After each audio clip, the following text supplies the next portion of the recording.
Hello, আসসালামু আলাইকুম। সকলে কেমন আছেন? চলে আসলাম কিন্তু খিচুড়ি রান্না করব।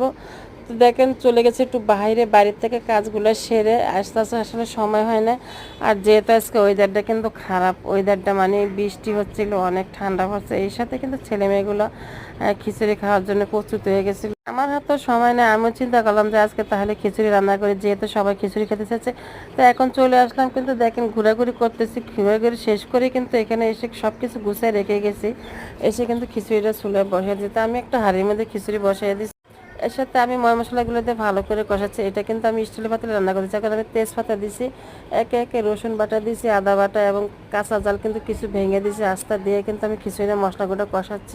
তো আমি যে লং ভিডিওটা ছাড়তেছি, লং ভিডিওটা কিন্তু 3 মিনিট প্লাস, আপনারা একটু ভিডিওটা দেখবেন। তো খিচুড়ি রান্না করতে আসলে কি কি লাগে দেখেন, টমেটো লাগে। আমি যেভাবে রান্ধি মাংসের মতন আমি সব মশলা দিই। এখন আমি মশারি ডাল দিয়ে দিচ্ছি, মশারি ডাল দিয়ে কিন্তু ভালো করে আমি কষাচ্ছি। তো কষানো কিছুটা হয়ে যাচ্ছে, হয়ে গেলে এর ভিতরে পরে আমি চালগুলো কিন্তু ধুয়ে কিন্তু রেখে দিচ্ছি। চালটা যদি পানি জড়া রেখে দেন তাহলে কিন্তু ভালো হয়। এর সাথে আমি এখন মিষ্টি কুমড়া আলু দিয়ে ভালো করে কষাচ্ছি। কারণ খিচুড়ির সাথে যদি আপনি মিষ্টি কুমড়া দেন তাহলে কিন্তু খিচুড়িটা কিন্তু ঘন হয়। আর যদি এটাকে পাতলা খিচুড়ি করেন তাহলে পাতলা খিচুড়িতে সবসময় আপনারা একটু মিষ্টি কুমড়া দিবেন।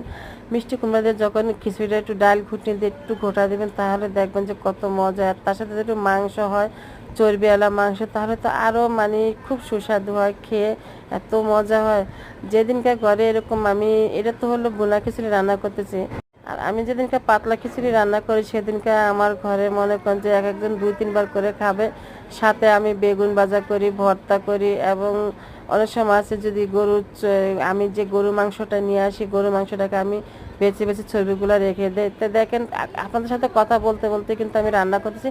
এখন আমি চালটা কিন্তু ধুয়ে দিচ্ছি। আর আজকে খিচুড়ি কিন্তু আমি করতেছি একদম বিরল চাল, যেটা একদম চিকন। এই চালটা কিন্তু পোলার চাল। এই পোলাও চালের মতন যে চালটা বিরল চাল, এই চালের দিয়ে খিচুড়ি খেতে যে এত মজা, এত সুস্বাদু লাগে আপনাদেরকে বলতে মানে কি যে বলবো, আপনারা আসলে রান্না করে খেয়ে দেখবেন।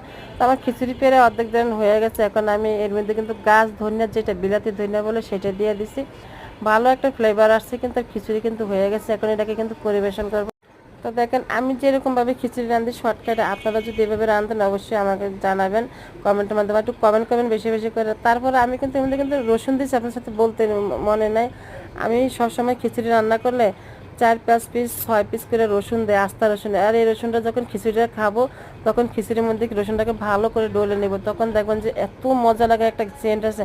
এদিকে দেখেন শুটকির ভর্তা করছে, কিন্তু শুটকির ভর্তা দিয়ে আর খাচ্ছি, আর সাথে কিন্তু বোম্বা মরিচও নিচ্ছি। তবে কেমন আছে ভিডিওটা অবশ্যই জানাবেন। আল্লাহ হাফেজ, আসসালামু আলাইকুম।